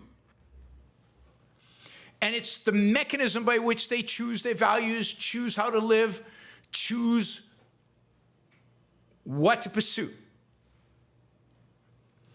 And as such, nobody else can do it for them. And that understanding of reason is somehow divorced from your specific values and connects you as an individual with reality. And that these values are derived from reality, that divorce of reason comes from Kant. Now, I agree that Descartes and Cartesians are part of that as well, but Kant is not different than the Cartesian rationalists in the sense that reason is floating and divorced from empirical evidence, from reality. And by the way, the Cartesians rejected empiricism. So the whole thing is messed up. The cause of socialism and anti-capitalism is the inability to connect facts with reality. And it's an inability, therefore, to understand what reason actually does. An inability to understand that reason as a faculty of the individual. An inability, then, to understand that as a rational being, your moral responsibility, your morality is about survival and pursuing values that further your life as a conceptual being. And that then the only political system compatible with individuals reasoning for themselves in pursuit for their own values is capitalism. Now, that's not Hayek. There's nothing there that's Hayek. And Hayek's mistake is that he thinks that the problem with the intellectuals is they're too pro-reason. No, no, no. They're pro something, not reason. They're pro a Kantian view of reason, which is wrong. And at the end of the day, all they're left with is anti-reason. So it's not that the socialists are pro-science. The socialists are not pro-science. They're trying to apply science in a way that's anti-science. They're trying to apply science to something that the form of science they're trying to do is inapplicable. They're divorced from reality, which is exactly what Kant promotes, the divorce from reality.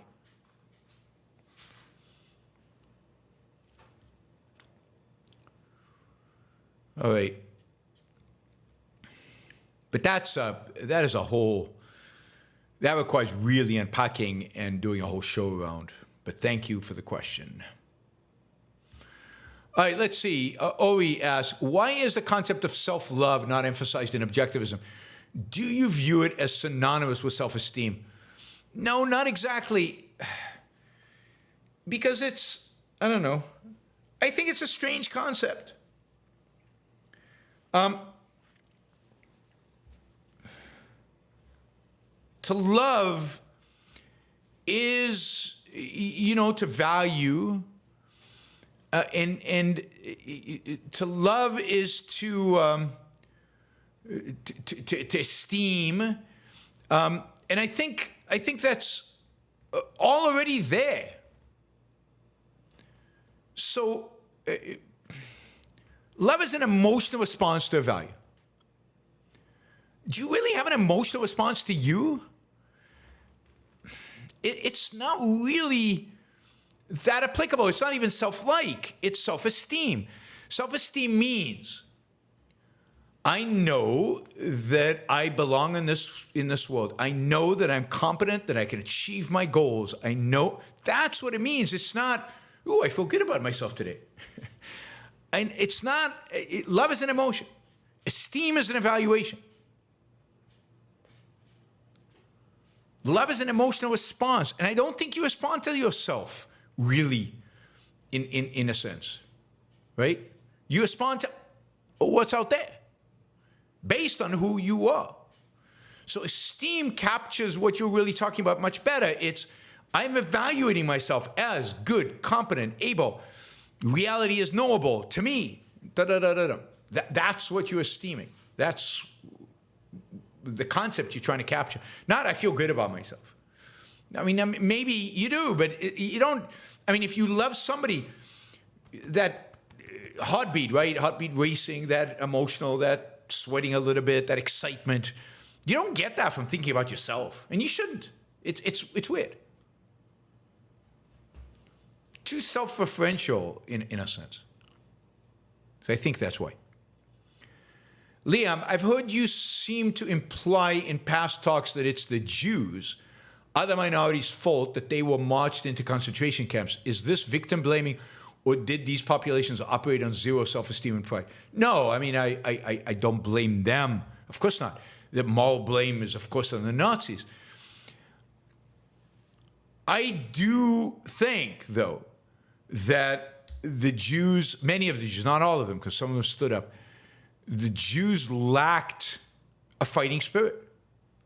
Now, again, not all of them. You can hear about Jewish heroes in the World War II, people who got it very early on and joined the Polish or Russian partisans, or fought in in the Warsaw Ghetto against the Nazis for a very long time. Really massive damage on the Nazis, given how few weapons they had and what they had. There were Jews who stood up. There were Jews who tried to escape. There were Jews who fought, but a significant number of Jews did not. And I do think there's a certain lack of fight in them, lack of self-esteem. Partially, you could argue they didn't know, but at some point they certainly did know. So I find it hard to understand. Now, again, I hope that I would have acted differently. It's hard to tell, but I hope that I would have acted differently. In other words, I would have rather died taking out a Nazi, or rather died fighting a Nazi, than died passively in a gas shower. It just takes. I think that's how I would have chosen to go. Right? I can't imagine just giving in the way many of them did. Not all of them. Many of them did.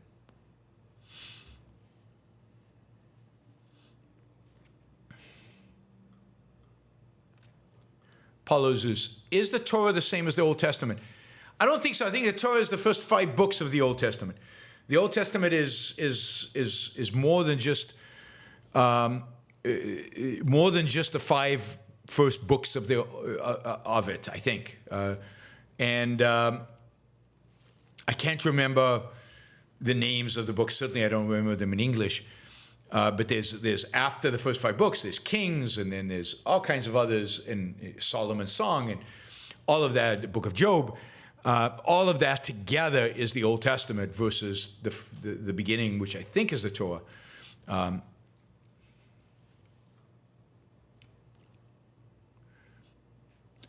Daniel says, what is the relationship between the CCD and the standard of value? Rights aren't self-evident.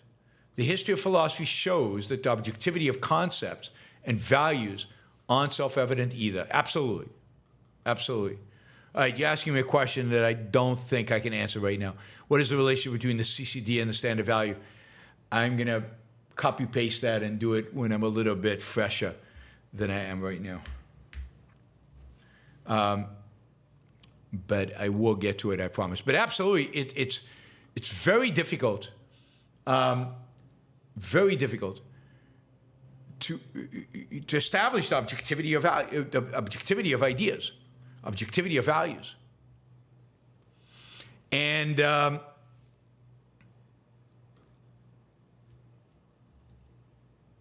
you know, every concept needs, a CCD is the conceptual common denominator. And it's the process by which ultimately we form concepts, particularly abstract concepts. But what is the relationship between the CCD and a standard of value? Yeah, I need to think about that one. Yes, I mean, Andrew says man's life, but sure, but yeah, I need to think about it. And you're absolutely right. It's very difficult to show that a concept like rights is objective. Well, it's difficult, but then Ayn Rand does it so elegantly and simply that you'd think, yeah. If rights are a concept protecting human action, would a baby born without a brain have rights? Without a brain, such a human being would not be able to take any action. Yeah, and it would die. So no, I mean, really, it wouldn't have rights. No. I mean, there's a lot of tricky questions about rights in babies. I mean, clearly a healthy baby has rights, but even then, some of those rights are being, held forward by its parents. It's delegated. The baby's rights are delegated to the parents, and if the parents abuse that, then to the state. So it's tricky. It's tricky. And if a baby's born who cannot live, who cannot actually do the actions necessary for life, then it's questionable whether that baby has rights. And I don't think it does. Another reason to abort a completely deformed, the completely deformed fetus, because it doesn't have rights even when it's born. Never mind when it's in the woman. Why inflict on it the pain of living in that state? Daniel, what could be the ways to help our politicians approach the real nature of rights?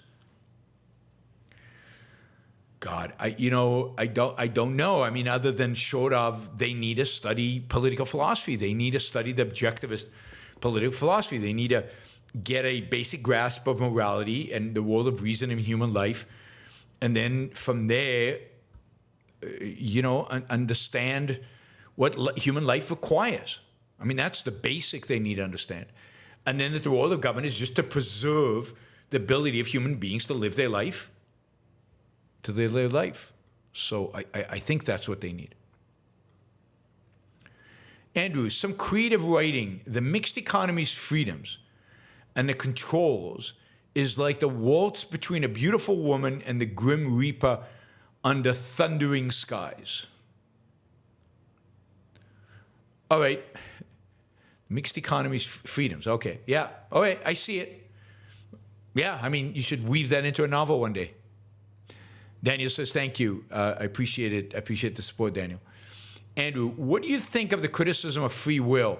That no identification has been made of free will's exact physiological function. The critics don't seem to accept the argument that it is self-evident. Yeah, I mean, we don't understand its exact physiological function, where it comes from physiologically, what is the mechanism. But that's reduction of biology to physics. We have free will, we activate it. I mean, in that extent, again, we can't reduce life to physics either.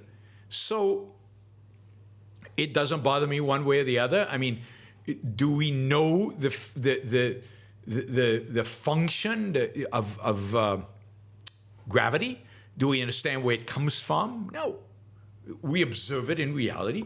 We keep gaining more knowledge about it. We have some hypothesis on, quote, where it comes from. But it's there. Free will is there. Can't explain it from a physics perspective or from a physiological perspective, but we'll keep learning more. We'll keep gaining more knowledge around it, and maybe one day we can explain more of it, more of the function. Mark, there's so much evil down the rabbit hole regarding threat that mysticism poses to reason. People will kill for it still. Thoughts on how to approach? Yeah, no, they do kill for it. You know, just look at jihadism and look at the Muslims. They're killing for it all the time. And I think the Christians have killed for it in the past and will kill for it in the future. So how do you approach it? You approach it by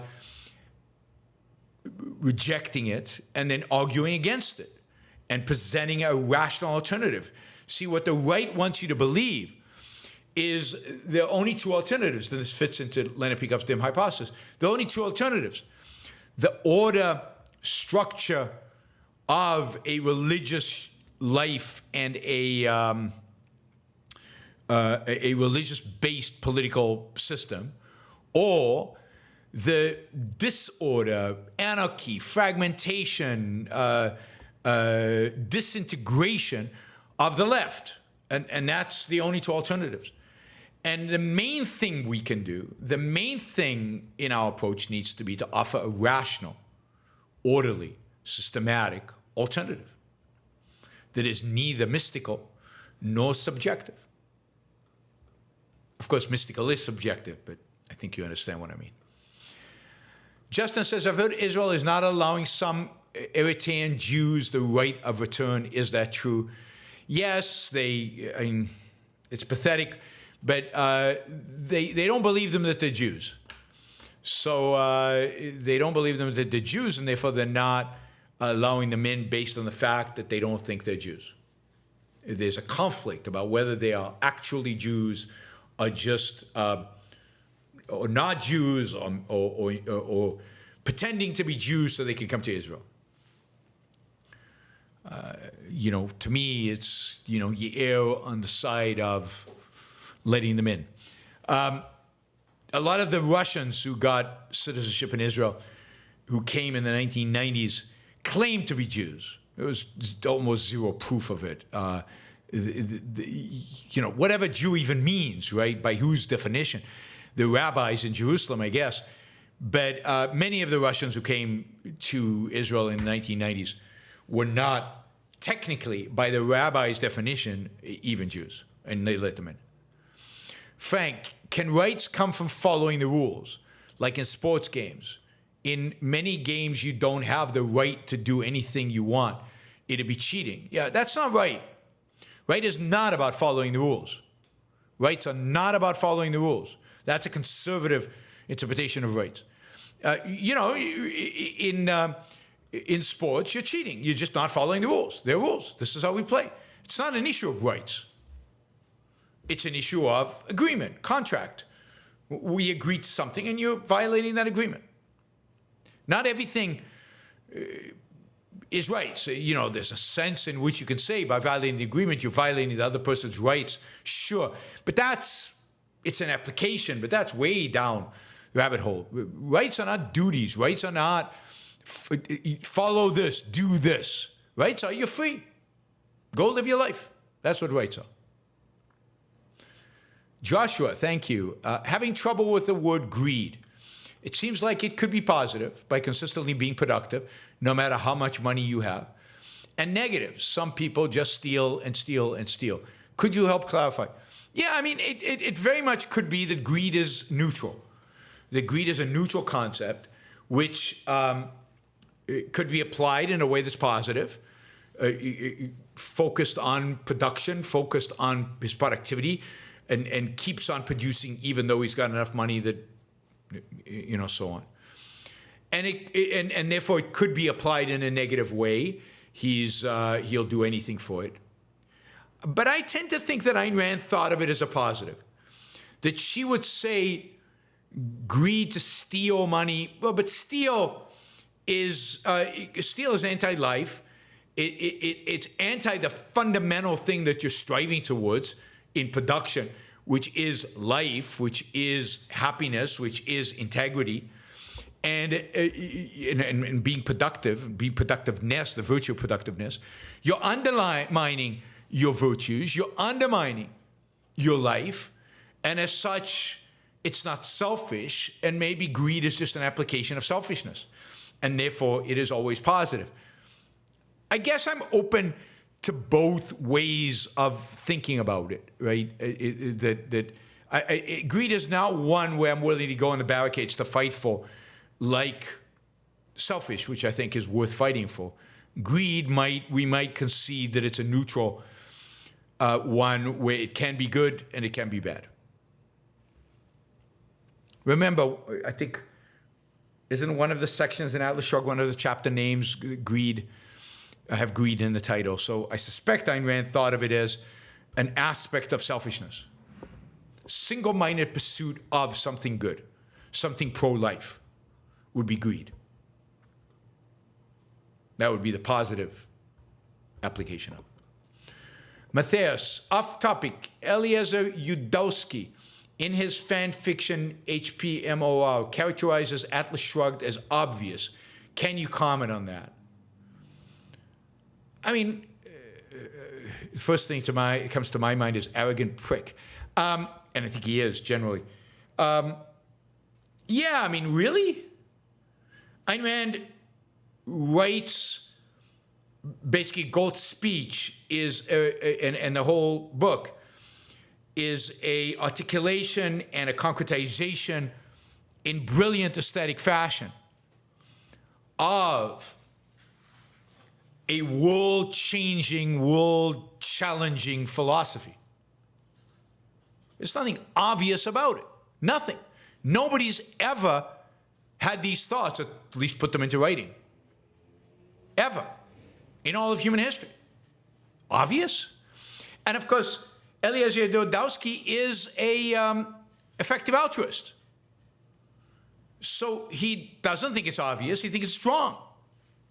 Maybe he thinks it's obviously wrong, I don't know. But a comment like that does not impress me, and I haven't been impressed by Yudkowski's comments on AI, so just reinforces my not being impressed with him. Michael, Millet is currently live at CPAC and his speech is fire. Will you be doing a reaction to it? Well, first I want to watch it. I'm worried about it. I hope he's not giving the conservatives what they want. I hope he's challenging them. But I will see it and then I'll respond to it. Ron Gavrieli, I can't accept that abortion in third trimester is moral. It goes against reason that a perfectly healthy and formed baby isn't a human being. It's not a baby. It's inside the womb of a mother. It is not, it does not have freedom of action. It is not free. It is not relevant. Freedom of action is not relevant to the baby. It's not an individuated human being. It might be immoral in certain circumstances. Certainly it would be immoral to wait until the third trimester to do it, but it should never be illegal because the law only deals with rights. So you could argue about the morality of it. You could ask why she waited so long. You could ask why she's even having the abortion. Is it rational? That would determine whether it's moral. But the baby has no rights, legal rights. There's no legal remedy against her if she does it. But you can condemn her morally if you have good enough reason for it. Andrew, in an effort to keep the riffing going, can you riff on the arbitrary in any direction? Where do you observe the error from the arbitrary manifested in the culture? God, you guys are really trying to challenge me here today with epistemological questions. The arbitrary is that which has no proof, no evidence to suggest of its existence. The arbitrary is just arbitrary. It's out of nowhere. It is unconnected to reality by anything. And therefore, Leonard Peikoff says it has no cognitive stance. It's not true or false because you haven't presented anything for me to judge. It's completely random. It's completely arbitrary. And of course, that exists throughout our culture. Most people hold religion as the arbitrary. Some people try to hold it rationally, and they have so-called proofs that you can disprove, and you can. But most people hold their religion as completely arbitrary. God exists. That's it. I don't need any proof. I don't need any evidence. I don't need any suggestion. Nothing. You can't argue. That's just random. It's just meaningless gibberish. Meaningless gibberish. I don't know. There are probably certain scientific claims that are just arbitrary. They come from nowhere. They have no evidence. They have nothing to suggest that they exist, that this hypothesis exists. But a lot of people, conspiracy theories, often are the arbitrary. And in that sense, it's not even that they're false. It's just that they're nothing. There's nothing. I can't connect to it. There's no facts. There's no factual relationship. You know, there's an invisible gremlin under my desk now. It's arbitrary. You can't say, no, there isn't. I mean, it's just like, that's just stupid, Yaron. What are you talking about? It's meaningless. Doesn't mean anything. All right, best I can do right now. Richard, I think the left and right interpret greed as taking more than one needs, making it a sin to both. Well, in that sense, greed is good then. You should take more than you need. I don't know what need means and who gets to determine what you need. But in that sense, I would say greed is good. And yes, I think you're right, Richard, that is how they interpret it. But that's good enough reason to defend greed, because the more you should never give in to this idea that somebody else gets to decide what you need, what's enough for you. Only person who can decide what's enough for you is you, and maybe a psychologist, but you. Right. All right, Ran wants to follow up on the third trimester baby. Third trimester baby has thoughts, has a functioning brain, is capable of existing on its own outside the womb. How can it not have rights to live? Because it's not an individual. It's not functioning. It doesn't even have its own blood. It doesn't eat its own food. It has a brain that, in a sense, is not really, it's not active. Free will is not being engaged. It's not using even those very basic instincts that a baby is born with, like sucking. It doesn't even have that. It's not acting. It's not an actor in reality. Rights only apply to actions. A fetus doesn't act. It's not acting in the world. It might have a brain. It could act. If you took it out, maybe it could act. Maybe it would start sucking and do the things. But it would have to be taken out. As long as it's in the woman, it has no rights. Once it's taken out, it does. Because now it acts in reality, moves its hands, it sucks, it's looking for purpose. It's doing purposeful things. It's not just floating around basically as part of the mother. Even though it has a brain. It doesn't have thoughts. You can't have thoughts until you've actually started to observe reality. And that happens when you're out of the womb and observing reality. There are no thoughts independent of perceptions. And to what extent a third trimester baby, fetus has perception is questionable. But it's very, very, very limited.